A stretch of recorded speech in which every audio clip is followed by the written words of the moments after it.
히브리서 11장 1절입니다. 한 절입니다. 같이 읽겠습니다.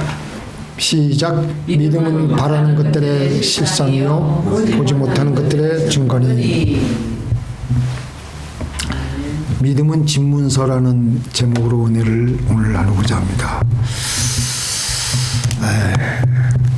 우리가 하나님을, 우리가 예수를 믿고 나서 믿는다고 하면서도 하나님의 능력을 우리의 삶 가운데 제대로 끌어들이지 못하고 우리는 살아갑니다. 많은 사람들이 간증을 합니다. 새롭게 하소서라든지 여러 가지 간증 프로그램에 나와서 자기가 이렇게 하나님을 믿었더니 이런 하나님의 축복을 받고 하나님께서 기적을 나에게 이렇게 베풀어 주셨다. 역시 그런 축복을 받는 얘기를 들으면서 하나님은 확실히 살아계시구나. 순간적으로 그렇게 생각이 들다가도 근데 왜 나에게는 그런 역사가 일어나지 않느냐 하면서 체념하고 그러면서도 혹시나 하고 교회를 나오기는 합니다. 그저 우리는 죽으면 천국 가는 것으로만 족하게 여기고 마음의 위안이나 위로나 받으면 되었지 하면서 그렇게 뜨뜻미지근하게 교회 생활을 하려고 합니다. 그러면 과연 우리의 문제를 하나님으로부터 해결을 받고 어떻게 믿음을 가져야 되는 것에 대해서 저는 심각하게 생각을 해봤습니다. 그래서 오늘 그 말씀을 나누려고 합니다. 첫째로 하나님의 말씀을 암송하고 묵상함으로 우리는 기초적인 믿음을 가질 수가 있습니다. 기본적으로 우리는 타락한 본성을 가지고 있기 때문에 우리 안에는 끊임없이 솟구쳐 오르는 불안과 잡념과 불신앙이 우리에게는 늘 존재해 있습니다. 우리의 본성에서는 하나님이 있기는 어디에 있냐? 내 현실을 봐라. 내 현실에 있는 이 다가오는 모든 문제와 하나님하고는 아무런 관련이 없다. 이런 생각만이 우리의 내리 속에 자리를 잡고 있습니다. 그래서 우리는 근본적으로 불신앙적인 체질에 찌들어져 있습니다. 그런데 우리가 하나님의 말씀을 암송하고 묵상하고 주야로 묵상하게 되면 그런 내 마음속에 있던 그런 그 붙어있던 그 쓰레기 같은 생각들이 벗겨지면서 하나님의 생명의 생각이 우리의 생각 속에 자리를 잡으면서 우리는 우리의 영혼이 살아나게 됩니다. 왜냐하면 믿음이 생기게 되므로 우리는 다시 살아나게 됩니다. 그 로마서 10장 17절에 보니까 믿음은 들음에서 나며 들음은 그리스도의 말씀으로 말미암느니라고 했습니다.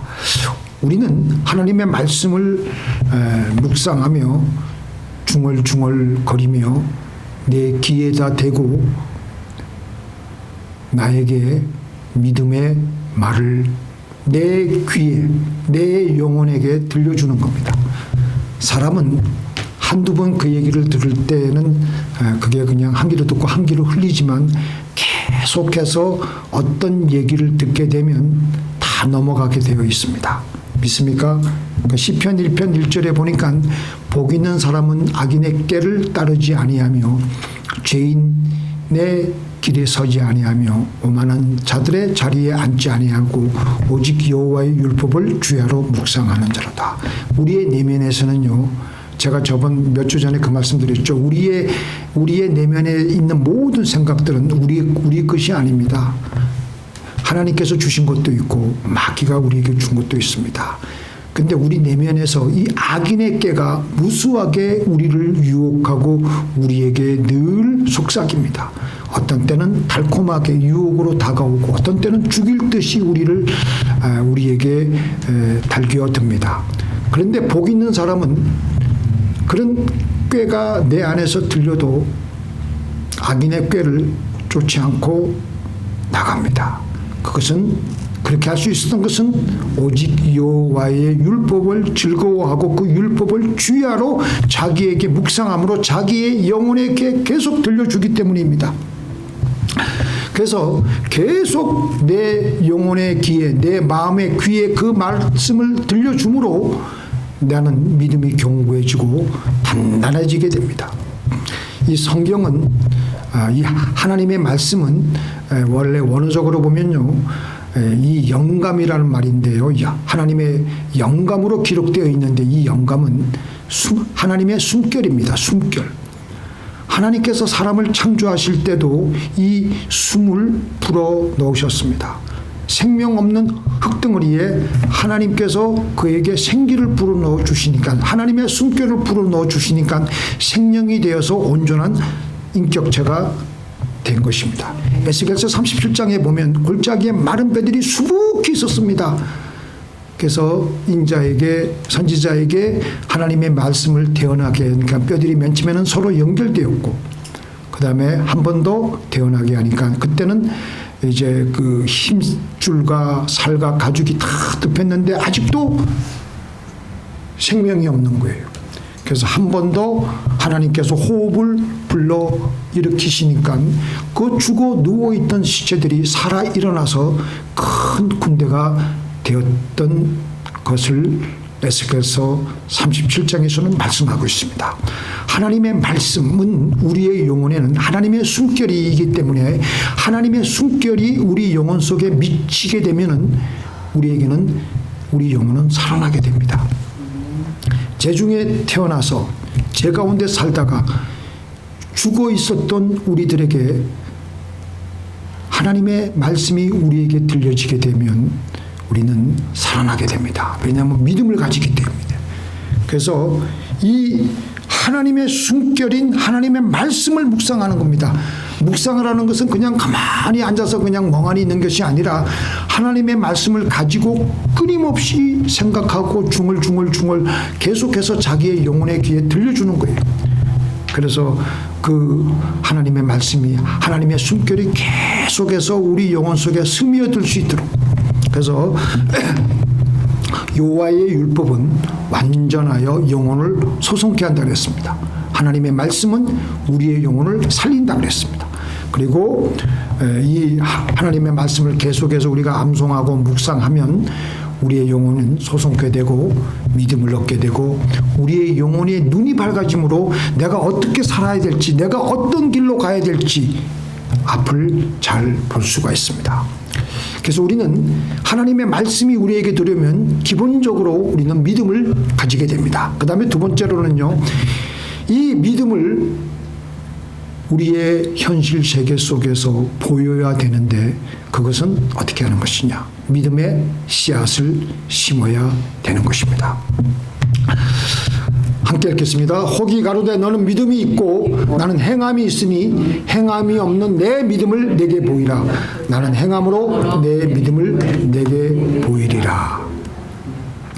믿음은 눈에 안 보입니다. 나는 알죠. 내가 믿음이 있는지. 그러나 눈에 보이는 환경이 바뀌거나 상황이 바뀌게 되면 내 안에 있는 안 보이는 믿음은 흔들릴 수밖에 없습니다. 확신이 안 설 때가 있습니다. 나는 믿는다고 생각하는데 내가 막상 현실에, 보이는 현실에 나오면은 믿음이 흔들흔들 거려가지고 내가 정말 믿는 것일까 하는 생각을 하게 돼요. 우리는 육신을 가진 사람이기 때문에 눈으로 보고 듣고 하는 데 대해서 굉장히 우리는 애착이 있어요. 그럴 때 우리는 믿음의 씨앗을 심어버리는 겁니다. 그럴 때 우리는 내 믿음의 쐐기를 막는 거예요. 심을 때 적당히 믿음의 씨앗을 심으면요 별로 도움이 안 됩니다. 눈에서 눈물이 나올 정도로, 부담이 될 정도로 그 믿음의 씨앗을 가지고 하나님께 나와서 하나님께, 옛날에 왕들에게 뭐 한다 그러죠? 진상을 하는 거예요. 진상. 하나님께 진상하는 겁니다. 하나님, 이거 받으시옵소서. 그리고 내가 지금 원하는 기도 제목을 이루어 주시옵소서.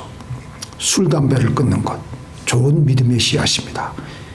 작정하고 새벽 기도를 하는 것, 좋은 믿음의 씨앗입니다. 또 남들은 모르지만 내가 알고 있는 나의 강력한 악습이 있습니다.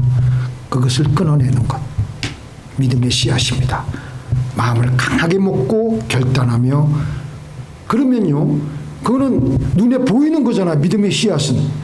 그러면은 내 믿음을 믿음의 씨앗으로 표출했기 때문에 상황이 바뀌고 환경이 바뀌어도 내 믿음은 흔들리지 않고 나갈 수가 있어요. 아, 나 심었잖아. 그래서 기도를 하고 어느 정도 말씀을 묵상을 하고 암송을 하고 해도 그건 내 안에 있는 믿음만 있을 뿐이지 현실 세계에서 그게 이루어지려면 믿음의 씨앗을 심어야 돼. 그러면 내 마음에 강력하게 확고하게 믿음이 생기게 됩니다.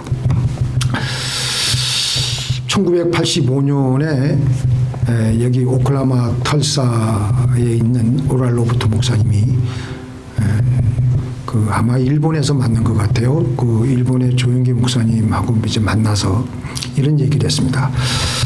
조 목사, 한국에 돌아가면 내가 지금 시리 오브 페이스 병원을 짓는데 그 병원을 짓고 나서 하루에 환자들이 800명 이상 몰려 들어올 수 있도록 그 병원을 짓도록 기도를 좀 해주시오. 그리고 나서 체크 5만 불을 끊어가지고 나는 당신에게 당신이 지금 하고 있는 일본인들 1천만 구령을 위해서 여의도 순복음교회에서 일하는데 나는 거기다가 이 5만 불을 믿음의 씨앗으로 심으려고 합니다. 그러니까 그 받고 나를 위해서 조 목사 기도를 좀 해주시오. 그러면서 5만 달러 체크를 적어가지고 자기 손 위에 놓고 그 다음에 조용기 목사 손을 5만 달러 책 위에 놓고 그 다음에 무슨 말을 하느냐면 조 목사님 나 위해서 기도해 주시오. 나는 믿음의 씨앗을 심지 않고는 기도하지 않습니다. 내가 희생이 되는 것, 내가 하나님께 드리는 제물을 얹어놓고 난 다음에 그렇게 기도해야 내 기도가 값 있는 기도가 되고 희생적인 기도가 되기 때문에 내가 진실로 믿을 수가 있지, 공짜로 기도하는 건 나는 힘있게 생각하지 않습니다. 근데 덜렁 그렇게 5만 불을 조용기 목사님 받아놓고 나서 기도를 하는데 그냥 입술에서 나오는 건성으로 하는 기도가 아니라 창자를 끊을 듯한 그런 기도를 할 수밖에 없었다라고 그렇게 고백을 했습니다. 우리가 믿음의 씨앗을 드릴 때 내가 죽으면 죽으리라 라는 심정으로 이 행위, 이 물질을 심고 바치는 겁니다. 그럴 때 하나님께서는 그 믿음을 받으십니다. 그냥 하나님께 이것 해결해 주십시오라고 기도하면 내가 하나님께 기도를 제대로 드리고 있나 긴가민가 할 때가 있어요. 그럴 때는 좀 부담이 될 정도로 하나님께 믿음의 씨앗을 바치고 나서 기도하면요, 기도가 아주 간절해지고 창자가 끊어지는 것 같은 그런 기도를 할 수가 있습니다. 같이 읽겠습니다. 시작. 눈물을 흘리며 씨를 뿌리는 자는 기쁨으로 거두리로다. 울며 씨를 뿌리러 나가는 자는 정녕 기쁨으로 그 단을 가지고 돌아오리로다. 여기서 왜 눈물 흘려요? 왜 눈물 흘리는가 생각해 보셨어요? 왜 눈물 흘리겠습니까? 그것 없으면 지금 당장 자기네들이 힘든데 그 씨를 지금 당장 먹을 수밖에 없는 그런 아주 절박한 상황인데 그래도 다음을 위해서 눈물을 흘리며 씨를 뿌리러 간다라는 것입니다. 그러면은 기쁨으로 가을에 거두게 되어 있다라는 것입니다. 울며 씨를 뿌리러 나가는 자는 정녕 기쁨으로 그 단을 가지고 돌아오리로다. 다 개개인의 사정에 따라 자기가 심을 수 있는 믿음의 씨앗은 다 틀립니다. 하나님께 드리는 헌금일 수도 있고 다른 어떤 시간을 가지고 자기가 몸이 건강하니까 홈리스들 식사를 대접하는데 또 봉사하는 것도 믿음의 씨앗일 수도 있는 것입니다. 하여간에 건성으로 드리는 것보다도 내 최선을 다해서 내 최고의 존재이신 하나님께 드리는 게 진정한 믿음의 씨앗인 줄로 믿습니다. 그래서 저도 이거 새해부터는 우리가 새로운 믿음의 씨앗을 심는 작업을 하려고 합니다. 근데 우리가 생각하기에는 내가 심는 것이 너무나도 보잘것이었고 너무나도 작아서 내가 소원하는 것에 이게 무슨 도움이 되겠느냐. 그러나 하나님 손에만 얹어지기만 하면은 아무리 작다고 하더라도 이루어질 줄로 믿습니다. 아멘. 아멘. 이렇게 뿌린 믿음의 씨앗은 견고하게 실상이 되어 갑니다. 아직까지는 하나님께서 믿음을 주시지 않으셨어요.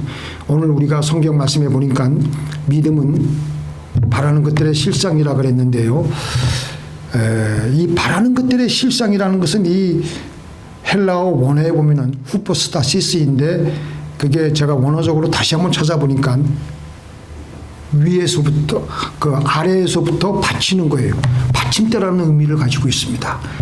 여러분들 지금은 우리 한국엔 이제 그런 것이 없었지만 예전에는 우리가 부엌이 따로 없고 다 밖에 마당에서 수돗물 나오고 그러면 겨울에는 추우니까 뜨뜻한 물에서는 해긴 해야 되겠는데 산발이 받침대가 있었잖아요. 산발이 받침대 위에다 뭘 올려놓습니까? 뜨거운 세숫대에 물을 따끈하게 데워가지고 거기다 올려놓잖아요. 그런데 그 산발이 받침대에서 한 달이라도 약해지면요 얹히자마자 바로 그게 그냥 자빠지고 넘어지고 물 다 엎질러 버릴 때가 있습니다. 아직 온전한 받침대가 아니 되었기 때문입니다. 마찬가지로 우리의 바람이 믿음의 받침대를 쌓기는 쌓았는데 하나라도 약해져 있으면 견고해질 때까지 하나님께서 연단을 주십니다. 그래서 기도하게 하십니다. 더 기도하게 하시고 더 믿음의 씨앗을 계속 쌓게 하십니다. 믿음의 씨앗을 더 심게 하십니다. 그리고 믿음의 받침대가 제대로 될 때까지 우리는 또 바라는 겁니다. 우리의 잘못된 것들이 하나씩 고쳐가게 되고 우리의 악습들이 끊어지게 되고 그러면서 우리의 바라는 것이 제대로 견고한 산발이가 되면 하나님께서 그때서야 비로소 하나님 편에서 위에서 믿음을 부어주시는 거예요. 지금까지는 우리 편에서 믿음을 쌓아 올렸지만 말씀 암송하고 묵상하고 믿음의 씨앗을 심고 그래서 믿음의 그 산발이가 쫙 되면은 딱 그게 견고해지면 하나님께서 위에서 하늘에서 하나님께서 부어주십니다. 이 믿음은 오늘 본문에서 나오는 말씀대로 믿음의 실상이고 바로 오늘 제가 설교 제목에 붙인 대로 우리의 집문서가 됩니다. 이게 이제 이 하나님이 부어주시면요 이루어지는 것은 시간 문제예요. 그리고 이 믿음이 우리에게 부어지면 아무리 그냥 상황이 어려워지고 바람이 불고 폭풍우가 몰아쳐도 내 마음에는 흔들림이 없어. 왜냐하면 하나님이 주신 믿음이 있기 때문에. 바로 이 믿음을 아브라함이 받았던 것입니다. 믿습니까? 자, 읽어볼까요? 자, 제가 읽어드릴게요. 잘 보세요. 아브라함이 바랄 수 없는 중에 바라고 믿었으니 이는 내 후손이 이가 되리라 하신 말씀대로 많은 민족의 조상이 되게 하려 하심을 인함이라. 그가 백세나 되어 자기 몸에 죽은 것 같음과 사라의 태 죽은 것 같음을 알고도 믿음이 약하여지지 아니하고 믿음이 없어 하나님의 약속을 의심치 않고 믿음에 견고하여져서 하나님께 영광을 돌리며 약속하신 그것을 또한 능히 이루실 줄 확신하였으니. 지금 아브라함은요 믿음의 실상을 받았어요. 하나님으로부터 믿음을 받은 겁니다. 근데 아브라함은 이 믿음의 실상을 받기 전에 얼마나 아브라함도 헤매고 방황하고 의심하고 하나님을 의심하고 한 적이 많았습니까? 아들 주시겠다고 하나님은 약속해 놓고서도 계속 세월이 흐르면서 계속 믿음이 약하여지고 사람이니까 아브라함도 믿음의 조상이라 그러지만 그래서 계집종을 통해서 이스마엘을 또 놓고 그 다음에도 계속해서 아들이 없으니까 또 믿음을 다 포기하고 있는데 그래도 하나님은 아브라함을 포기하지 아니하시고 아브라함을 밤하늘에 데리고 가서 그 밤하늘의 별 숫자를 세게 하고 내 후손들이 이와 같이 되리라 그러면서 또 아브라함과 사레의 그 이름도 바꾸게 해주시고 그러면서 아브라함의 믿음의 그 산발이가 견고해지도록 하나님께서 훈련시켜 주셨어요. 처음에는 우리가 목표하고 바라는 것들이 아직은 희망사항이지 실상은 아닙니다. 그러나 우리가 바라고 하나님께 나와서 믿음의 씨앗을 심고 간절히 구하면은 하나님께서 우리의 믿음의 산발이에 하나님의 믿음을 부어주십니다. 그러면 우리는 이루어지는 기적을 체험하게 되는 것입니다. 이 믿음의 실상은 우리가 오늘 본문 제목대로 그 집에 들어가서 살지 않아도 이건 내 집이라는 것을 내가 알게 해주는 집 문서와 같은 것입니다. 미국 말로 말하면 타이틀이라 그러죠. 에스크로가 다 끝나고 타이틀이 나에게 넘어온 거예요. 소유권이 넘어온 겁니다. 집 문서와 같은 믿음은 어떻게 가져야 되느냐? 우리가 말씀을 끊임없이 묵상하고 우리 편에서 먼저 믿음을 키워야 돼. 말씀을 가지고 기도하며 믿음의 씨앗을 심고 있을 때에 어느 날 어느 때에 하나님께서 우리에게 이런 집문서와 같은 믿음을 우리에게 주십니다. 한국 전쟁 때에 많은 사람들이 남한으로도 피난도 왔지만 일부 어떤 사람들은요, 그 전쟁통에 북한으로 끌려가기도 하고 북한으로 이북으로 자기도 모르게 가 있었던 사람들이 있었습니다. 전쟁통에 이제 1951년에 전쟁통에 어떤 그 경기도에 사시는 분이 월북으로 가게 되었습니다. 근데 월북을 해가지고 자기 이제 여기 이남에는 누가 있었냐면 자기 부인과 딸 둘 그렇게 있었는데 이제 남북한 이산가족 해가지고 2004년 7월 11일 날 금강산 온종각에서 이제 반세기 만에 꿈에도 그리던 아내와 두 딸을 만나게 되었어요. 근데 이 이모 씨는 그 반세기 만에 자기 아내와 두 딸을 만났는데 가만히 얘기를 들어보니까 너무나도 이 가장이 없는데 이 세 모녀가 너무나도 고생하며 힘들게 살아온 그 세월을 하소연을 듣다 보니까 한참 그 얘기를 듣다가 아니 고향에 있는 우리 땅을 처분해서 살림에 보태 쓰지 그거는 뭐 어떻게 했느냐 그러니까 그 땅이 있어요. 그래가지고 그 땅이 어떻게 됐냐면 그동안 이 이모 씨 이름으로 등록된 이 고향 땅은 68년도 1월 달에 이 이모 씨의 불과 가까운 친척이 자기 이름으로 살짝 명의를 돌리고 난 다음에 조금 있다가 다시 이제 그 아무개 씨에게 또 팔았어요. 근데 아무개 씨는 또 그 땅을 어떻게 했느냐? 좀 있다가 보니까 경기도하고 김포에 그 땅에 도로가 쫙 새로 이제 나기 때문에 경기도하고 김포시에 그 땅을 또 팔았어요. 그러니까 이제 그 땅의 소유권을 회복하려다 보니까 그런 사실을 알게 돼가지고 이 이북에서 내려온 이 이모 씨가 자기 둘째 딸을 부재자 재산 관리인으로 내세워가지고 친척으로부터 땅을 산 은모 씨하고 이 땅을 수용한 경기도하고 김포시에게 상대로 토지를 돌려달라고 법원에 소송까지 해버렸네. 근데 법원이 어떻게 판결을 했느냐? 결국 이북에서 내려온 이 씨의 손을 결국 그대로 주었습니다. 판사가 뭐라고 판결을 했냐면은 원고가 누구냐면 이북에서 내려온 이모 씨 그 딸 1951년 2월경 북한으로 월북한 뒤 현재까지 그곳에서 살고 있으므로 부동산을 팔 수 없는 상황이었는데 제3자가 토지를 사고 팔고 한 것은 특별한 사정이 없는 한 무효이며 또한 그 명의의 등기를 원 소유권자에게 다 돌려주어야 된다고 그렇게 판결을 한 거예요. 그러니까 원 소유권자의 권리가 증명이 된 거예요. 시상에 그 권리가 있으니까 그 집문서가 있으니까 60년이나 된 땅에 그것도 북한에 있는 월북한 80노인의 권리가 그 아내와 딸의 이름으로 청구하니까 매수한 땅을 다시 돌려주라고 판결이 났던 것이었습니다. 얼마나 그 세 모녀가 감격을 했겠습니까? 그는 아마 도움이 되지 않았겠습니까?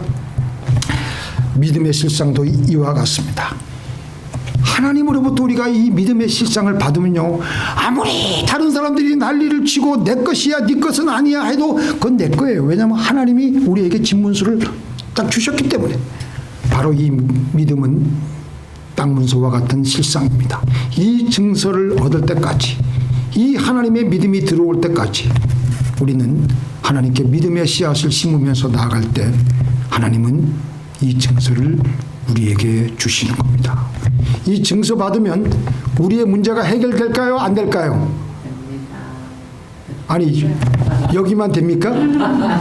증서가, 하나님이 우리에게 믿음을 주시면요, 믿음의 실상을 주시면 우리의 문제는 다 끝납니다. 그거 하나님이 믿음을 주시기 전에 우리가 미리 기밥하고 온갖 것 다 했는데 그걸 못 기다려가지고 우리는 늘 그 신세가 되는 것입니다. 다시 한번, 우리는 하나님의 실상을, 믿음의 실상을 받기 위해서 우리는 먼저 바라야 됩니다. 그리고 받침대를 잘 만들어야 됩니다. 성경을 묵상하고, 그리고 믿음의 씨앗을 심고, 그리고 내가 바라는 믿음의 받침대가 견고하게 쌓여가도록 인내를 하며 계속 기도를 드릴 때 하나님께서는 가장 좋은 때에 우리에게 믿음의 실상을 얹어주시고 이루어 주실 줄 믿습니다.